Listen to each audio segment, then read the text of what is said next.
Hello again. This is Math 1115, Alternative Delivery for April the 6th, 2020, and we're going to be covering material from your textbook, section 5.1 today. Please have pencil and paper at hand and be prepared to pause, rewind, and start the material so that you can maximize your look. I'm going to start by commending those of you who are staying the course.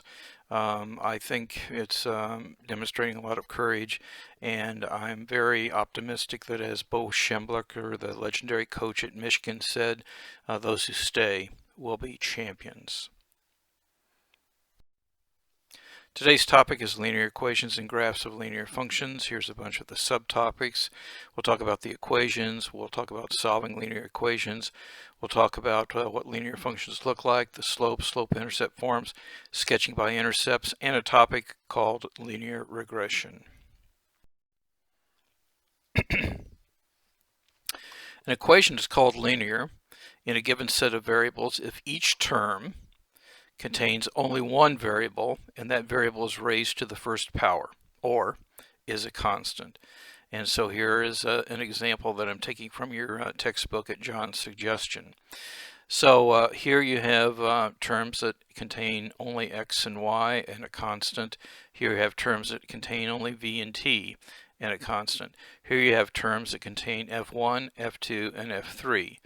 And notice that there are three variables here, but that still is a linear equation because all three variables are raised to the first power. This is not a linear equation because this term contains two variables, the product of the two. This is also not a linear equation because the t is squared. And this is not a linear equation because the v is being raised to the -1 power. So we have something in the denominator. I think it's worth noting also, again, along with John's suggestion, that these linear equations do have serious application to your work. Those of you studying electronics technology will study Kirchhoff's current law, which states that the current going into any junction equals the current going out. So for example, at this junction you have the input is I1 and output is I2 plus I3. So I1 is equal to I2 plus I3. Then we have Kirchhoff's voltage law, which states the sum of the voltages around any closed loop is 0. So if we go around this loop and use Ohm's law, we will have that 12 is equal to minus 4 I1, and then it is minus 3 I2. And you can get a third equation because if you have three equations, to solve them, three equations and three unknowns can be solved. You would consult the other loop and you would end up with three equations and three unknowns, and you'd be able to solve this. All right, so here I'm suggesting, as we look at the problems from your textbook, that we consider actually all of these. So the first one and number 5 and number 8 are linear equations, and it turns out that number 6 and number 7, neither one are linear equations here because you have a term that contains L and W, two variables, and up here you have the t as being squared rather than raised to the first power. Now, we're going to talk about graphing a linear equation in two unknowns. So this can be written as ax plus by equals c, where a, b, and c are constants, and x and y are variables. And this is the xy coordinate plane that we discussed back in chapter 3. A solution to such an equation is a pair of numbers, one for each variable. That's an ordered pair xy, that when you substitute in the equation, it makes the equation true. And it turns out there's a bunch of these, an infinite number of ordered pair solutions, and that forms the graph of this equation. And so what we can do is we can talk through equation 9, or through exercises 9 through 12, determine whether the given pair of values is a solution to the given linear equation in two unknowns. Everybody give number 12 your attention, pause now, and we'll return and see how you did. Let's see how you did. Okay, neither one of these is going to satisfy the equation, because if I put x to be 2 and y to be minus 2, I substitute that into the equation and I do not get minus 10. I get minus 18 instead. Similarly, 2 and 2 do not satisfy this equation, because when I substitute those in, the 2 for x and the 2 for y, I get minus 2, not minus 10. So neither one of these points is on the line. Now, given 2 points, which will define a line, we can talk about a concept called the slope of the line through 2 points. And that's the difference in the y coordinates divided by the difference in the x coordinates. And so for the 2 points that we have over here, A and B, you see that what we have is the y difference between the y coordinates are y2 minus y1, and I divide that by x2 minus x1. One should be careful not to reverse the order of the subtraction, because x1 minus x2 is not equal to x2 minus x1. Call one of the points the first point and one of the points the second point, and it will work out fine. The slope is often referred to as the rise, the vertical change, over the run, the horizontal change. The slope of the vertical line, x1 equal x2, is undefined, and the slope of the horizontal line, where y1 equal y2, is called 0. So we can have positive slopes. That means when x increases, y increases. This is a positive slope and this is a positive slope. Or it can be negative. That means as x gets bigger, y gets smaller. This is a negative slope and this is a negative slope. This is a bigger number in absolute value because it's steeper than this one. And this one is steeper, so it's bigger in absolute value than this one. Again, this is showing you the rise over the run. So let's look at problem number 20. Hit pause, and we'll see how you did. Hit pause, we're finding the slope.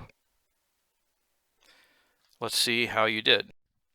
The slope should have been 10 minus a minus 2. Minus a minus is a plus, so that is 12. And similarly, in the denominator, minus a minus is a plus, and so that ends up being 12 over 7.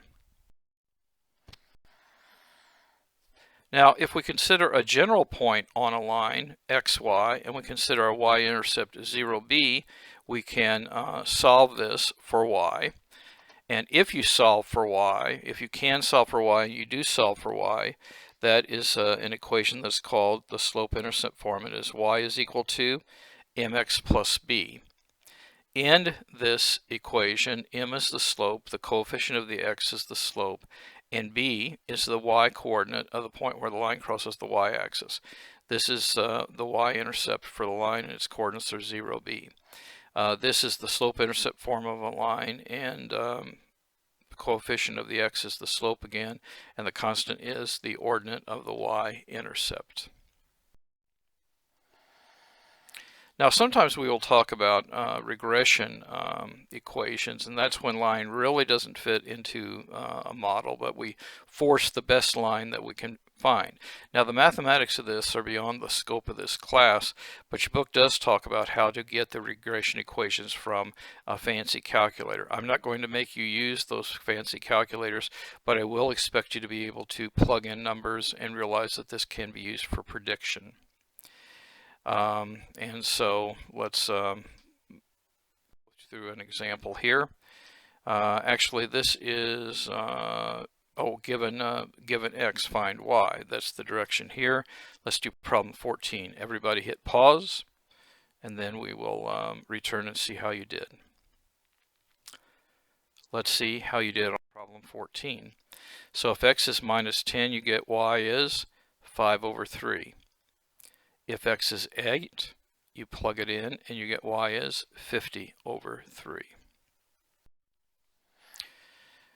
Here we're to find the slope, first of all, of a line, and then the y-intercept of a line with the given equation, and then sketch the graph using the slope and y-intercept. Okay, so what we're going to do is hit pause. We're going to look at number 40. So pause. Let's see how you did. Okay, first of all, to get it into the slope-intercept form, we're going to solve for y. So we're going to subtract that x value, and then we're going to divide all the way through by the minus 1, so we get 2.4y is equal to 1.5x minus 3.0. Notice that we did divide by the negative sign there. So then we divide by 2.4, and we get that y is equal to 5/8 x minus 5 over 4. Now that means that the slope is 5 over 8, and the y-intercept is minus 5 over 4. So that means the point is going to be 0, comma, minus 5 over 4. And what we're going to do is we're going to go 8 units over and 5 units up. That's what slope being 5 over 8 means. That's the rise, the 5 over the run, 8. And when we do that addition, we will get a 0.8, comma, and that is going to be 15 over 4. And then we can draw a line through those 2 points. In this set of exercises, we're to find the x and y intercepts of the line given the equation, and sketch the line using the intercepts. Okay, and we're to do 44. Everybody pause, and we'll see how you do. Well, for the y-intercept, we're going to set x to be 0 and solve, so the y-intercept is going to be 0, comma, 1. For the x-intercept, we're going to set y to be 0. That means x is minus 5, so the x-intercept is minus 5, 0. So if I plot minus 5, 0, and 0, 2, what I will get is I will get a line through that. Often students will want to pick a third point just to make sure that they didn't make a mistake with the other two. And so if you let x be 5, you get y is 2. And if you draw the line between them, you see that the line fits. Now, problem 50, what they're doing is they're giving you something and they're asking you to find the regression equation. Again, I am not going to ask you to find the regression equation, but I am going to ask you, given a regression equation, to use that regression equation to estimate the percentage of adults living in households with only wireless telephone service in 2016. Now, if you study this, you started at the year 2000, so 2016 is going to be plugging in 16 for the value of t, and that's going to give you a percentage. So let's press pause. Actually, we're going to go ahead to this because we're just going to be plugging it in.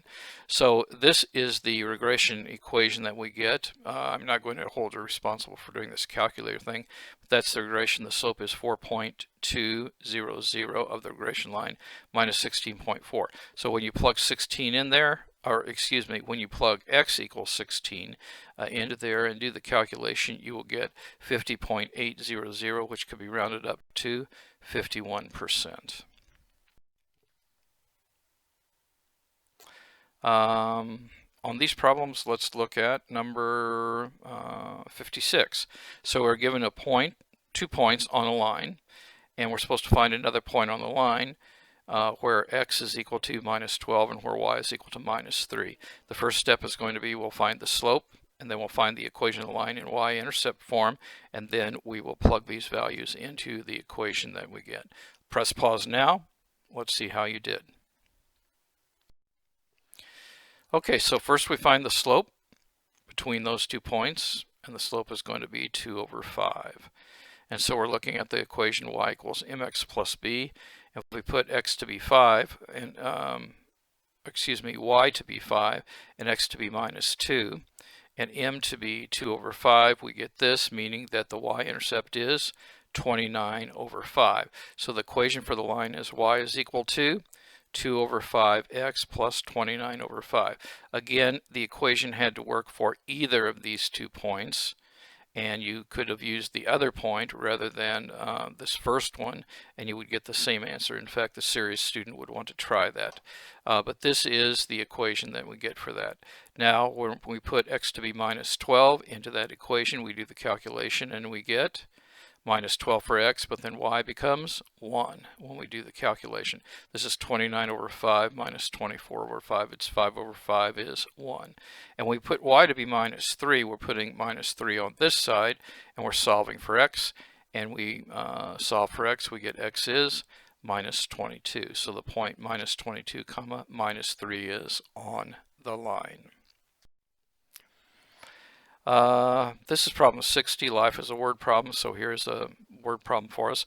It was estimated that 4.1 billion text messages were sent in each day in the United States in 2009, and by 2012 it was 6.2 billion. So assuming that this is a linear growth, you're asked to sketch the graph. So when t equals 0, we're going to have 0 corresponding to 2009. We have 4.1 billion. And down here, you're going to have 8. You're going to have 6.2 billion. And again, what you can do is just remember things are billion, and that could help you to graph it. So let's pause and see how you did.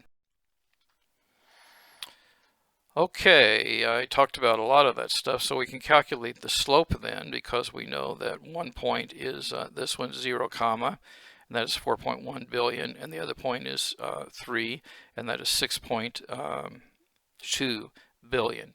And so what you can do is take the difference between the y coordinates divided by the difference between the x coordinates, and you get that the slope is 7 times 10 to the 8th, and b, the y-intercept, is 4.1 times 10 to the 9th. We knew that was because the y-intercept is when x is equal to 0.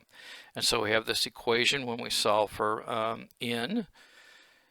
We have the slope times t plus the y-intercept, and whenever t is 8, we plug in 8, and we get this value, which is 9.7 times 10 to the 9th, and that's what a graph of this would look like. Now, more than ever, time is precious.